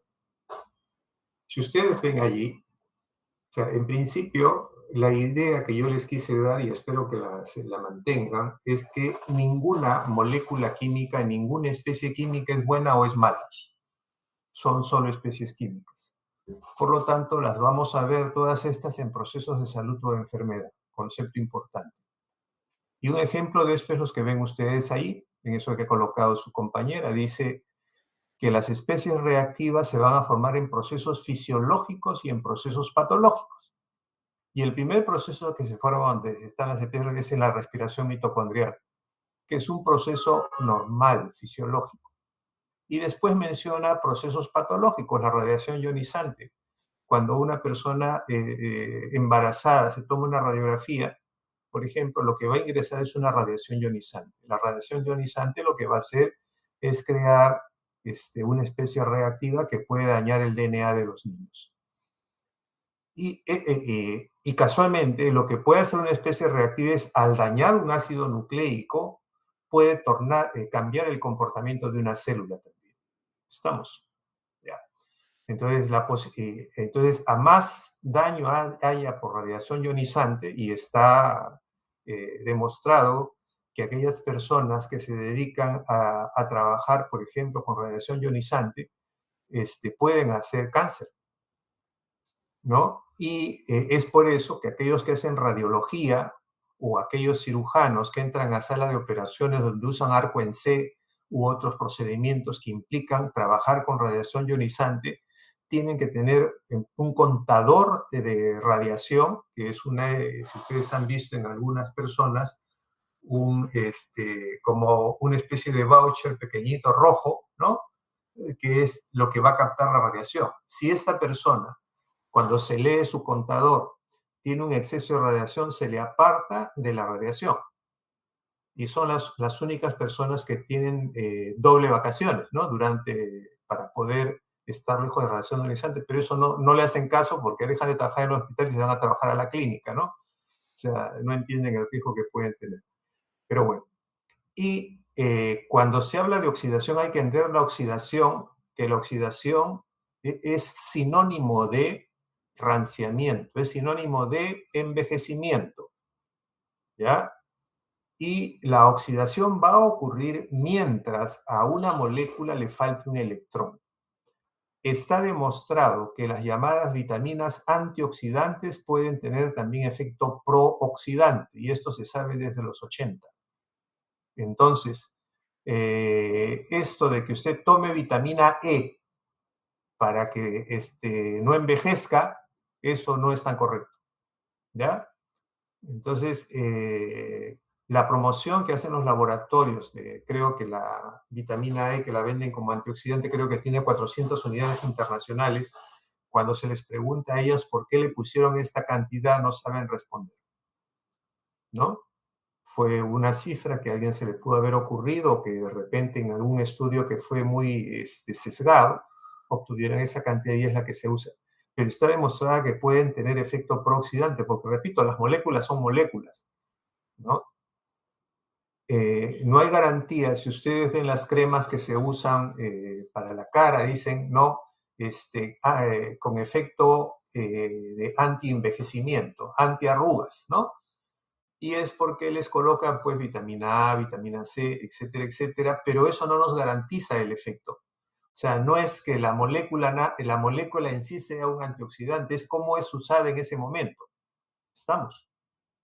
En el organismo, lo que hay es, cuando el organismo está sano, hay un control enzimático de todas estas sustancias. Ustedes están viendo ahí que se produce el radical superóxido, y el organismo trata que este radical superóxido, por la superóxido dismutasa, convertirlo en una estructura estable, que es el hidroxiperóxido. Pero ¿cuál es el problema del hidroxiperóxido, peróxido de hidrógeno? Que puede pasar al más reactivo de todos, que es el radical hidroxilo. ¿Qué hace el organismo? Crea una enzima, glutatión peroxidasa, dependiente de NAD, para convertir este producto, que es el peróxido de hidrógeno, ya no en radical hidroxilo, sino en agua. O sea, lo que estamos viendo acá es un control enzimático. Pero cuando yo ingreso al organismo algo que está fuera de ese control enzimático, porque el organismo controla lo que produce, pero va a ser un poco difícil que el organismo controle lo que no produce. No sé si me dejo entender. ¿Estamos? Ya. ¿Se entendió? Ya, Sí, okay. doctor, sí. Ya, continuamos. Bueno, entonces yo continúo explicando, bueno, dando una introducción para lo que viene a ser gluconeogénesis. ¿Qué entendemos por gluconeogénesis? Bueno, este es un proceso de síntesis de glucosa a partir de precursores que no son carbohidratos, o sea, no glucosídicos. ¿Qué son esos precursores? Bueno, son diversas fuentes que no pueden producir suministros de precursores para la gluconeogénesis. Entre los precursores que tenemos, los sustratos, tenemos al lactato, al glicerol y al lactato, al glicerol y a los aminoácidos. En el metabolismo anaeróbico es donde se produce el lactato y que se va a transformar nuevamente en piruvato, al igual que mediante la transaminación vamos a transformar los aminoácidos en piruvato. Aquí les puse una imagen y en esta imagen lo que quiero mostrar es algunos intermediarios en el ciclo tricarboxílico, de cómo los aminoácidos son intermediarios y estos son glucogénicos. Logrando un poquito. Aquí podemos ver cómo la alanina, cisteína, la glicina, la serina, la treonina y la triptofanina se transforman a piruvato y estos se pueden transformar mediante el oxalacetato, se transforman a oxalacetato y de ahí a glucosa. Y como intermediarios tenemos a lo que son las isoleucinas, la metrionina, la treonina, la valina, que como nos podemos dar cuenta están, o sea, son intermediarios en el ciclo tricarboxílico, a diferencia de aquí, que en este otro gráfico, que está aquí, que son los ácidos grasos, no son glucogénicos. ¿Por qué? Porque estos ácidos grasos, su principal función es aportar energía. Y bueno, esta energía se aporta mediante la beta-oxidación, no participan directamente o no se van a transformar directamente en glucosa, como sí lo hacían los aminoácidos, al menos los glucogénicos. A ver, una cosa es gluconeogénicos y otra cosa es glucogénicos. No confundamos, ¿ya? Entonces, esto se está hablando de gluconeogénesis, es decir, de formación de glucosa a partir de productos que no son carbohidratos. En el esquema anterior, lo que estamos viendo y que es interesante ver, de que como si hay aminoácidos que sirven más o menos la misma ruta de la glucosa. Es decir, para ingresar al ciclo de Krebs tiene que ingresar como piruvato. Pero la célula está tan ávida de manejar bien su energía que no es la única vía que usa, ¿no? Lo que puede usar otras vías, otros aminoácidos para que ingresen por otra vía y no por la vía del piruvato. Entonces, ahí tenemos las paraginas, el aspartato, ingresan como oxalacetato, ya no como piruvato, ¿no? el aspartato, la fenilalanina y la tirosina como fumarato. Y aquí ya estamos viendo que 2 aminoácidos como el aspartato, por ejemplo, o entra como sal-acetato o entra como fumarato, pero igual va a entrar al ciclo de Krebs para la obtención de energía.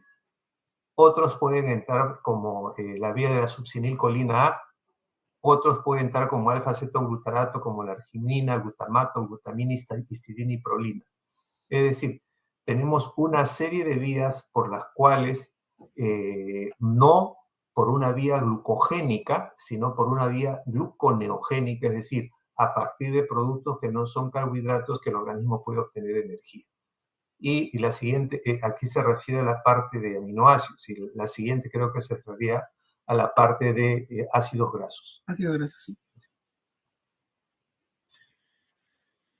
Bueno, que el ácido graso es lo que se transforma en acetil-CoA, y este acetil-CoA, su función del acetil-CoA es oxidar al oxalacetato para que sea citrato. No participa, no se va a transformar finalmente en glucosa. Y bueno, por eso los ácidos grasos no son gluconeogénicos. Aquí, bueno, la importancia... pero ojo que dentro de esos aminoácidos hay 2 que no son, casi la mayor parte pueden hacerse... ya, la alanina hay y 2, la así es. Esos son más bien cetogénicos, ¿no? Sí. Ya, sigamos. Ya. En cuanto a la importancia, bueno, nosotros tenemos que tener en cuenta de que, como ya lo habían mencionado mis compañeros también al inicio, el cerebro va a requerir como principal o como combustible primario a lo que es la glucosa, y el eritrocito como único combustible a lo que es la glucosa. En el cerebro tiene una demanda diaria de 120 gramos por día y el organismo alrededor de 160 gramos por día.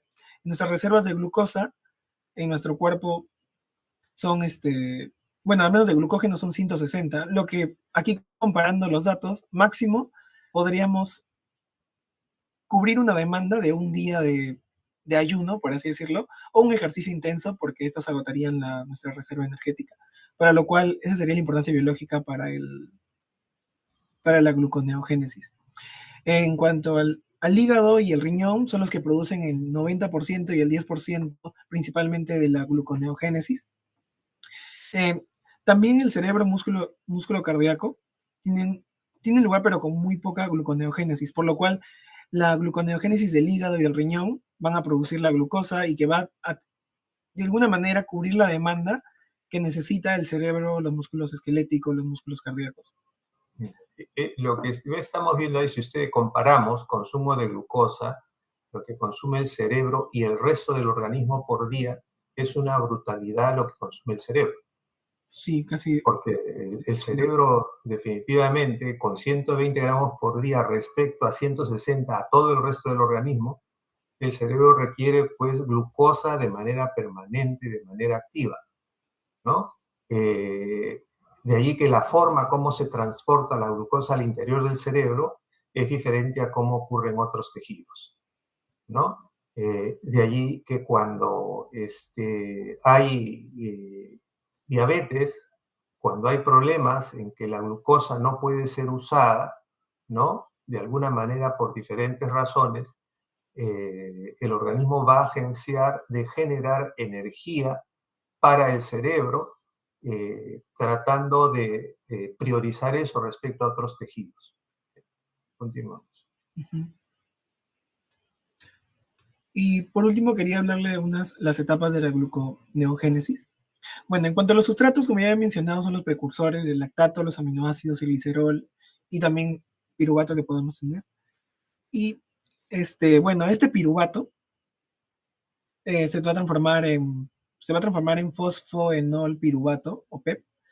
¿Y cómo se transforma? Bueno, es transformado primero en oxalacetato, el piruvato, y por la piruvato carboxilasa, que utiliza al ATP y a la biotina como cofactores.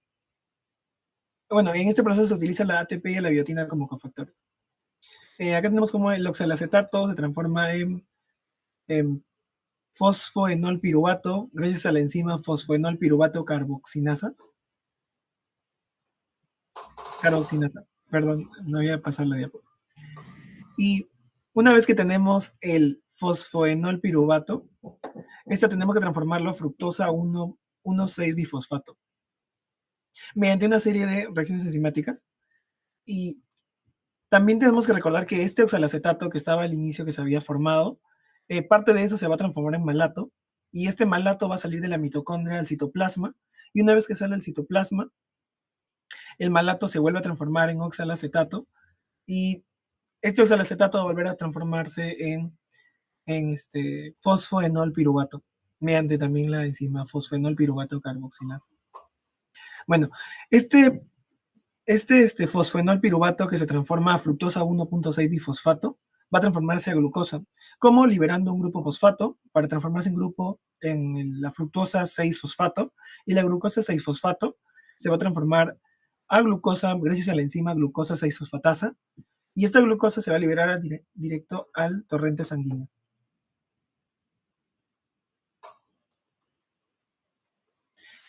Bueno, esas serían las etapas de la gluconeogénesis. Muchísimas gracias. ¿Quién sigue?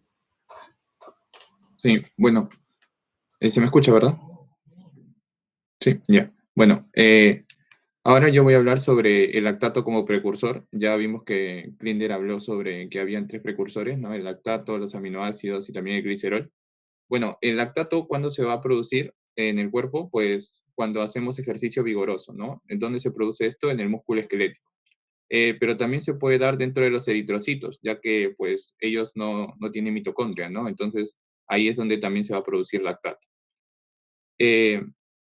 Lo que pasa es que este lactato, al final, ¿no? De que hacemos la glucólisis, va a haber piruvato, ¿no? Pero este piruvato lo que va a obtener, como estamos en un proceso anaeróbico, pues este NAD reducido va a tener que volver a NAC oxidado. Para eso, para que pueda volver otra vez a la glucólisis, ¿no? Y de nuevo se pueda dar la formación de 2 ATPs.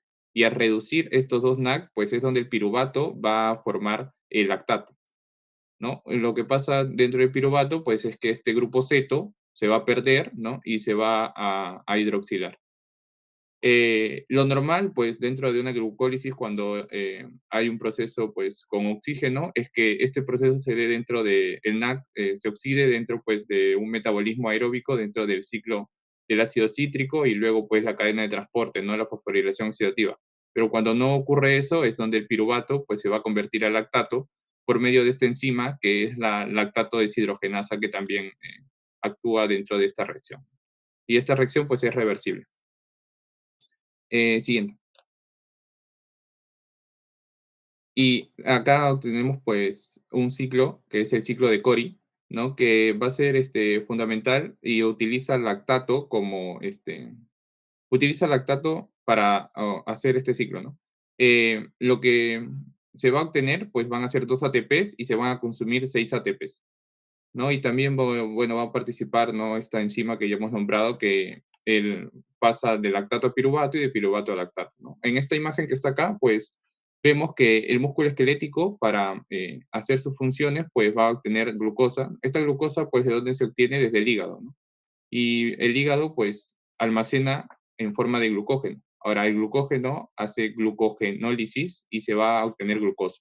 Esta glucosa viaja por la sangre hacia el músculo esquelético, ¿no? Y acá el músculo esquelético va a utilizar la glucosa para generar energía. Pero si estamos en un proceso de anaerobiosis, pues esto de acá no va a poder pasar a la mitocondria. Entonces, al final, cuando ya tenemos piruvato, pues este piruvato lo que va a hacer es convertirse en lactato. Como yo expliqué, ¿no? Para que este NAT reducido pues pueda volver a ser NAC oxidado y pueda seguir dándose la glucólisis y pueda generar ATP, ¿no? 2 ATPs. Este lactato que se ha formado dentro del músculo pues viaja a través de la sangre otra vez hacia el hígado, ¿no? Y estos 2 lactatos pues en el hígado se convierten en piruvato. Y al convertirse pues otra vez en piruvato, ¿no? Acá sí este NAT pues tiene que reducirse, ¿no? Para convertirse a piruvato, pues estos 2 piruvatos en el hígado lo que va a hacer es convertirse en glucosa. Y ahí está el proceso de gluconeogénesis, ¿no? Estos 2 piruvatos, bueno, como ya nombró mi compañero Klinder, ¿no? Hay varias enzimas que al final pues van a convertirse a glucosa, ¿no? ¿Y cuántos van a utilizar acá para convertirse de 2 piruvatos a glucosa? Pues van a utilizarse 6 ATPs. Bueno, y acá también en la imagen que está a la derecha, pues es casi similar, ¿no? El lactato va a la sangre, ¿no? El lactato va hacia el hígado, se convierte en piruvato. Al final de todo ese proceso de piruvato, pues está la glucosa 6-fosfato, ¿no? Que esta glucosa 6-fosfato se tiene que desfosforilar para convertirse en glucosa, ¿no? Esa es una enzima.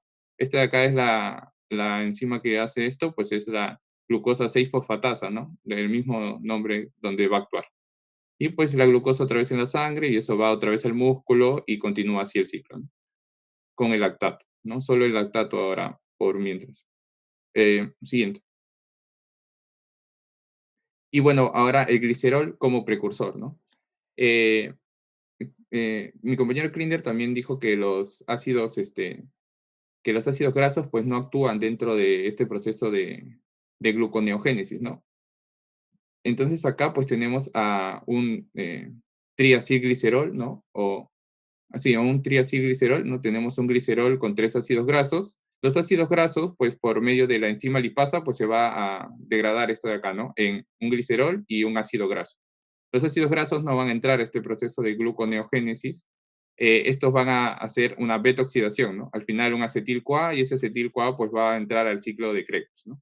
Pero con lo que nos quedamos pues es con el glicerol, ¿no? Y este glicerol pues sí, por medio de unas reacciones, ¿no? Está acá, pues primero la enzima glicerol quinasa con ATP, ¿no? Siempre cuando es quinasa, pues lo que hace esta enzima es agregarle el grupo fosfato, ¿no? Entonces va a ser un glicerol 3-fosfato. Luego de este glicerol 3-fosfato, pues va a venir el NAC oxidado y se va a reducir con la ayuda de la enzima glicerol 3-fosfato deshidrogenasa. Y al final, pues va a quedarse con dihidroxiacetona fosfato. Y ya pues esta dihidroxiacetona fosfato es en el proceso de la glucólisis, es el producto de la cuarta reacción. Entonces, como es producto de la cuarta reacción, esto lo que tiene que hacer es, por la enzima aldolasa, revertirse, ¿no? A fructosa 1,6 bifosfato, y esto va a seguir revertiéndose hasta llegar a glucosa, ¿no? Acá es donde recién comienza el proceso de gluconeogénesis, ¿no? Y bueno, en la imagen que está al costado, lo que se quiere mostrar acá es casi parecido, nomás que al final, cuando ya está en glicerol 3-fosfato, puede ser que arriba pues entre el NAC para ser reducido, pero también puede haber otras moléculas que están en la membrana, ¿no? En la membrana de la mitocondria, que también pueden reducir esto de acá, ¿no? Y el glicerol 3-fosfato pues puede pasar a dihidroxiacetona fosfato. Y luego, pues por el proceso de gluconeogénesis, llegar hacia glucosa, ¿no? Este proceso de gluconeogénesis con sus enzimas, pues para que vean un esquema, ya lo va a explicar mi compañera en lo siguiente. Eso es todo por mi parte. Gracias. ¿Quién sigue, por favor? Nos queda poco tiempo. Buenas tardes, doctor. Vamos a continuar con otro de los precursores para la gluconeogénesis, el cual es los aminoácidos. Estos aminoácidos precursores para la síntesis de la glucosa van a pasar a llamarse aminoácidos glucogénicos. En esta imagen vamos a ver, en esta tabla vamos a ver que están agrupados por el ciclo de entrada. Por ejemplo, vamos a hablar de la alanina, la cual va a ingresar a este proceso mediante el piruvato, que, como ya lo mencionaron, mediante una reacción de transaminación va a convertirse al piruvato. Y después esto a oxaloacetato, y bueno, esto vamos a explicarlo en la diapositiva especificado. Ahora, ¿cuándo se va a usar estos aminoácidos como precursores para la glucosa? Esto es cuando es un ayuno prolongado. Bueno, podríamos hablar que es en la última fase del ayuno, cuando hay largos periodos de inanición. Es ahí donde ocurre el catabolismo de las proteínas a aminoácidos. Siguiente, por favor. Ok, ahora vamos a pasar a hablar de todo este proceso de la glucogenólisis. Para empezar, vamos a mencionar que si bien sabemos que la glucólisis es de glucosa a 2 piruvatos, ahora la gluconeogénesis va a ser de 2 piruvatos para la síntesis de glucosa. Sin embargo, este no es un proceso inverso a la glucólisis.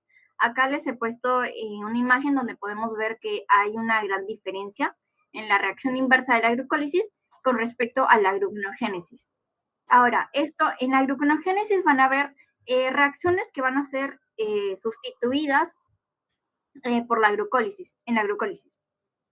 Como por ejemplo hemos puesto la formación de fosfenolpiruvato, la formación de fructosa 6-fosfato y la formación de glucosa. En cambio, en la glucólisis, a diferencia de la gluconeogénesis, van a haber 3 reacciones que van a ser irreversibles. Van a ser propias de la glucólisis, como son la glucosa 6-fosfato por la exogenasa, entre otras. Ahora, como ya lo mencionaron anteriormente, la gluconeogénesis se va a dar principalmente en el hígado y en el riñón. Ahora vamos a pasar a explicar esta imagen de la izquierda. Voy a agrandarlo un poco. ¿La podrían agrandar un poquito, por favor? Para poder...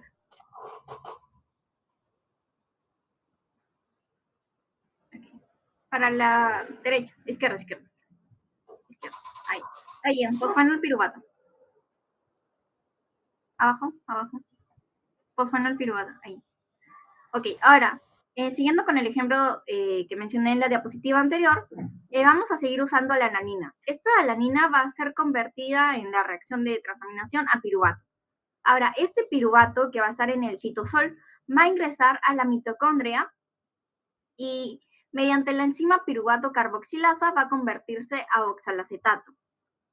Ahora, este oxalacetato va a convertirse a malato y ahora este malato va a ser el que salga de la mitocondria al citosol para convertirse otra vez en oxalacetato y después con la ayuda de la enzima fosfenolpiruvato carboxilinasa se va a convertir finalmente en fosfenolpiruvato, que es la primera reacción de la gluconeogénesis. Ahora se preguntarán, ¿por qué no salió directamente el oxalacetato de la mitocondria al citosol? Esto debido a que el oxalacetato carece de un transportador específico para su salida, a diferencia del amalato que sí posee un transportador específico. Ahora, este fosfenolpiruvato va a pasar por una serie de reacciones reversibles. ¿Podría subir un poquito? Por una serie de reacciones que son reversibles en la glucólisis. Ahora, este proceso se va a dar 2 veces. Recordemos que son 2 piruvatos los que van a ser productos. 2 minutos, Fátima, no más, ya, por favor. Ahora, Linda, no estás tomando el tiempo, ya, nos queda poco tiempo y faltan compañeros por exponer. Ahora, este gliceraldehído trifosfato van a ser 2. Uno de ellos se va a convertir en dihidroxiacetona fosfato y estos 2 se van a unir y van a dar lugar, ¿podría subir un poco? Con ayuda de la aldolasa, van a dar lugar a la fructosa 1,6-bisfosfato. Ahora, mediante la ayuda de la fructosa 1,6-bisfosfatasa, va a dar lugar a la fructosa 6-fosfato. Y ahora se va a dar una reacción que es reversible, que finalmente va a terminar en glucosa 6-fosfato, y para que esta pase a ser glucosa va a necesitar ayuda de la enzima glucosa 6-fosfatasa. Ahora, siguiente, por favor, siguiente diapositiva.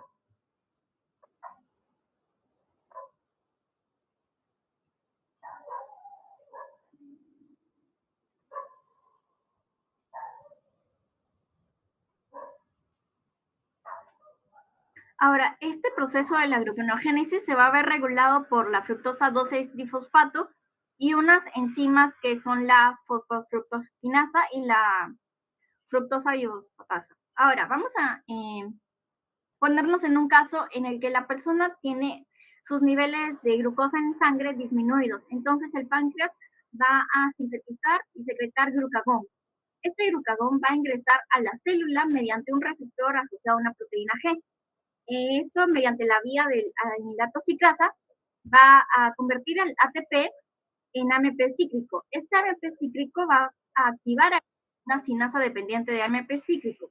Ahora, esta proteína va a fosforilar a la fosfofructokinasa 2 y va a inactivarla y va a activar a la bifosfatasa 2. Esto va a ser importante ya que esta bifosfatasa 2 va a convertir a la fructosa 2,6-bifosfato en fructosa 6-fosfato. Para que todo este proceso de la gluconeogénesis se puede dar, como hemos visto. Ahora, al otro lado he puesto, en el lado derecho, he puesto una imagen en donde nos menciona que la concentración de estas fosfatos de bifosfato se va a ver regulada por la fosfoproteína 2 y la bifosfatasa 2, que es como lo mencioné primero, es ante una síntesis de glucagón, esta fosfoproteína 2 va a ver inactivada y se va a activar la otra, y así viceversa. Entonces, vamos a mencionar también que la fructosa 2 se por la glucólisis, y una disminución de esta fructosa 2 fosfato va a inhibir la glucólisis y va a estimular la glucólisis. Lo dejamos ahí, Fátima, por favor. Los siguientes 3 personas que faltan no tienen más de 5 minutos, ¿ya? Por favor. Ya, voy a continuar con lo del ciclo de la alanina, bueno, glucosalanina.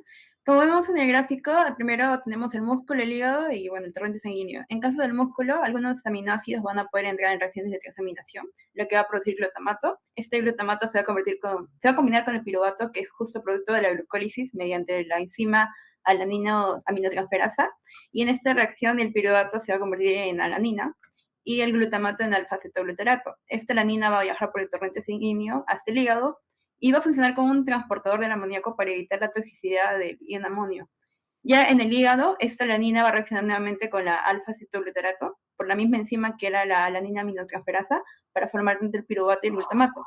Este piruvato resultante va a entrar en la gluconeogénesis, mediante el cual nos va a generar la glucosa, y esta glucosa va a regresar al torrente sanguíneo y puede ser utilizada por el músculo para producir energía, produciéndose el ciclo. También el glutamato liberado puede convertirse en alfa-cetoglutarato mediante la enzima glutamato deshidrogenasa, liberando amoníaco, y este amoníaco, como va a ser tóxico, va a entrar en el ciclo de la urea del hígado para ser eliminado en forma de urea a través de la orina.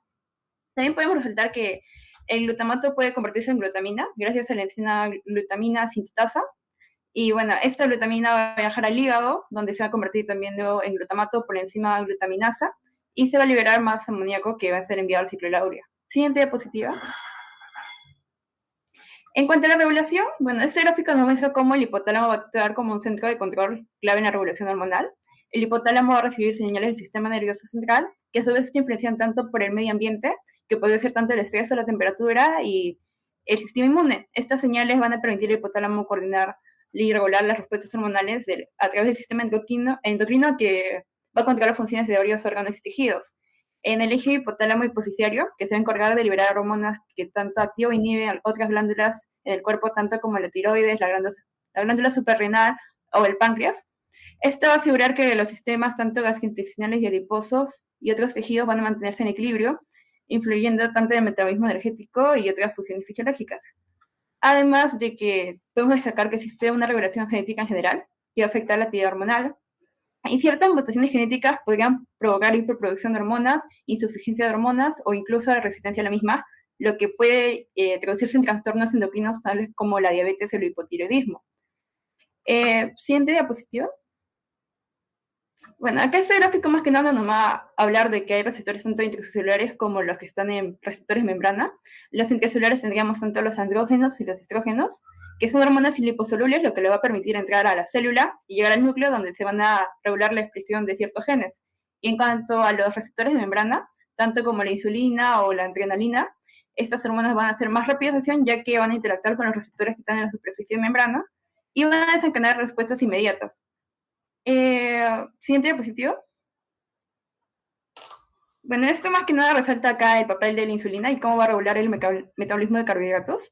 En este gráfico vamos a ver que la insulina se va a activar con su receptor y se van a desencadenar dos vías principales. Tenemos tanto la vía de la MAP quinasa y la vía de la fosfatidilinositotriesinasa, que nos menciona más o menos cuáles son las funciones cada una en este gráfico.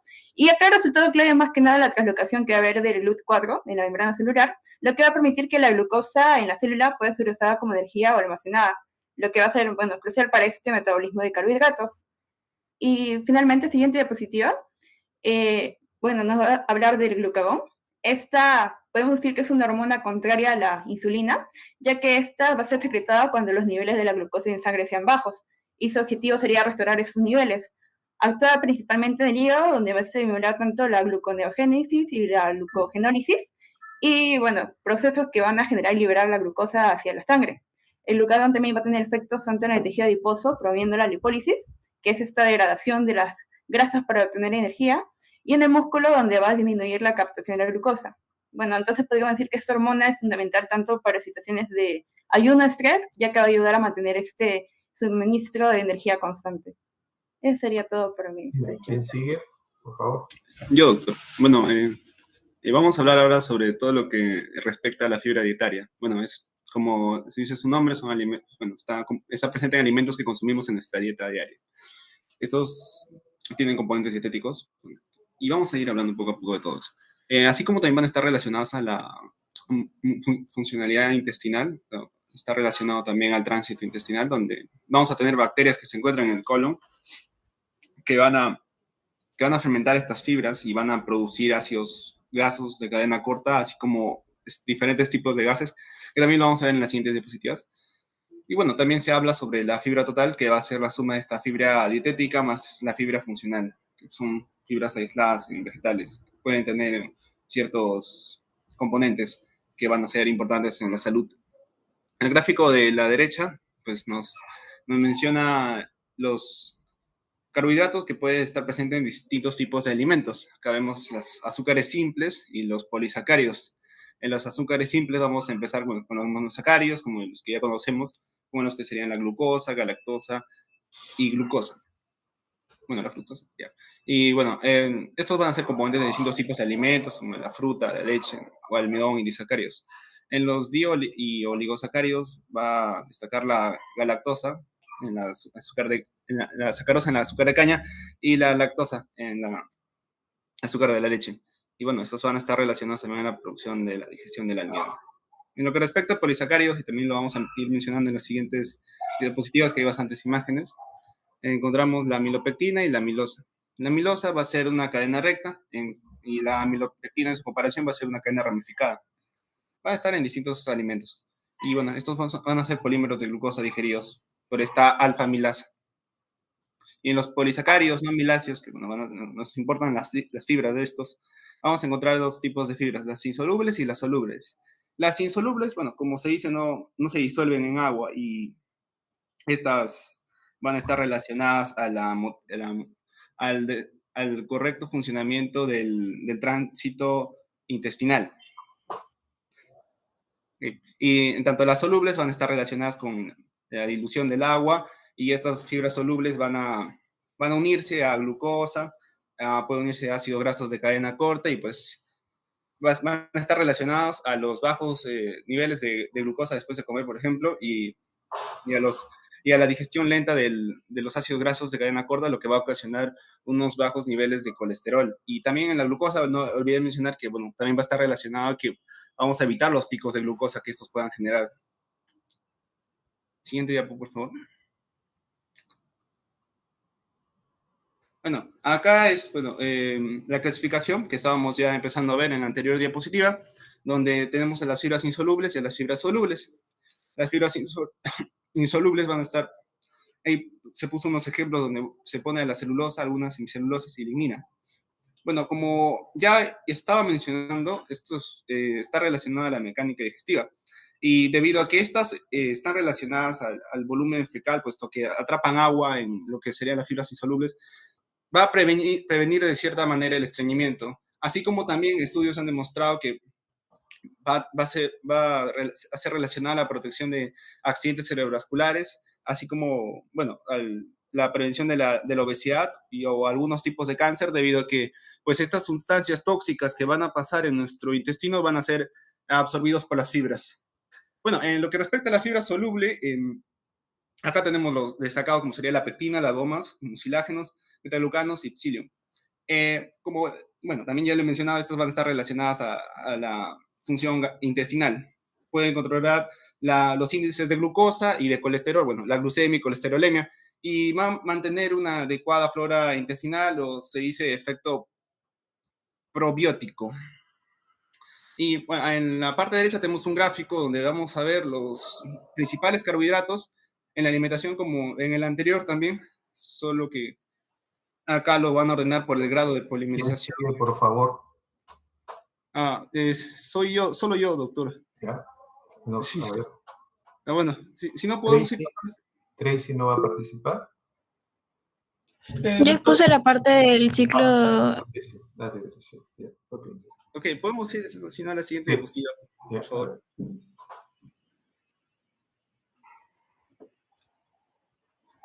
Bueno, acá también vemos que se da un gráfico donde vamos a tener a la fibra dietaria y los están clasificando como estos diferentes tipos de especies que, bueno, que lo van a conformar.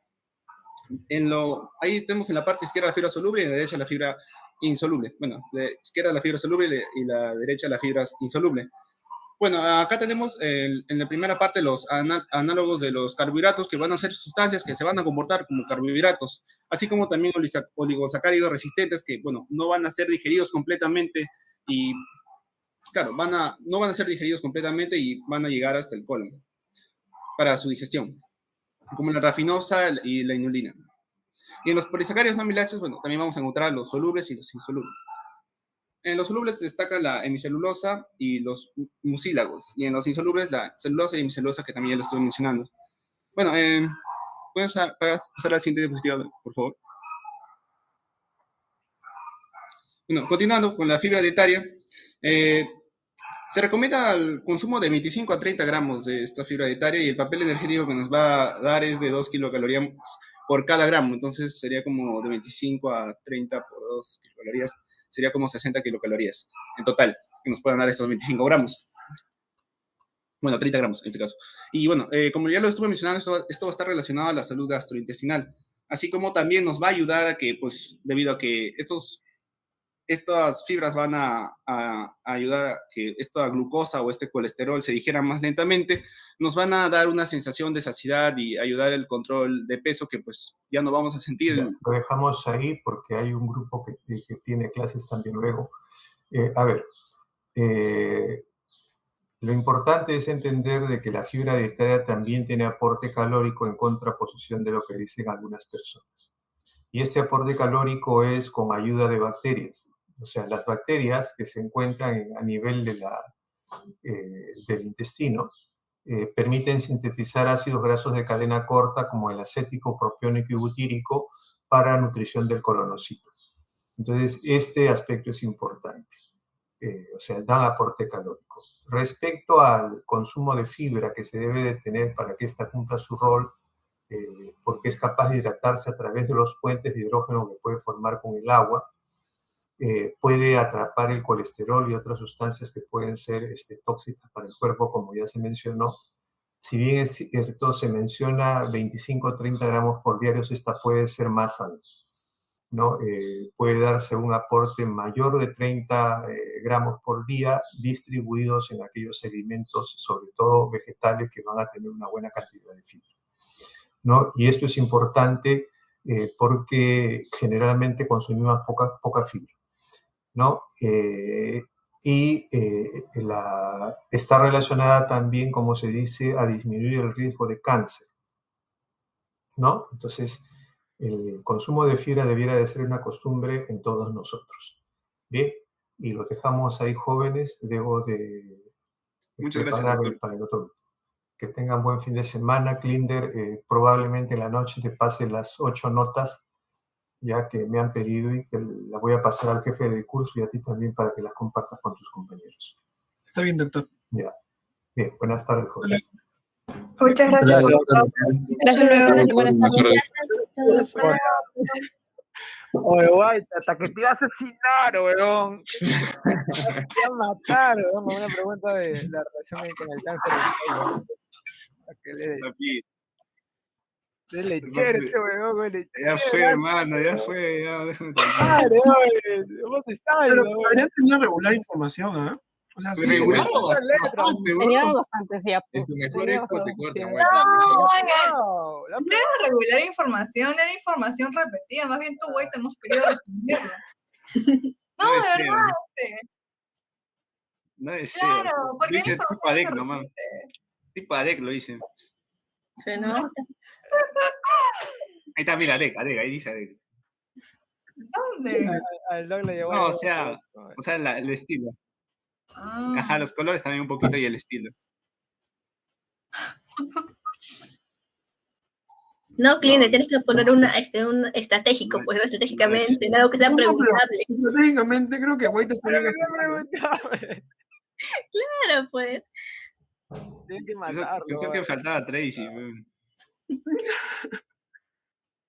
Y dijo, no deseo. Mejor te escucha White todo lo que falta, porque me va a repetir y va a leer. Dijo. Le llegué, mano. Ay, eres muy lechero, weón. Pero no te vas a salvar. No te vas a salvar para la próxima.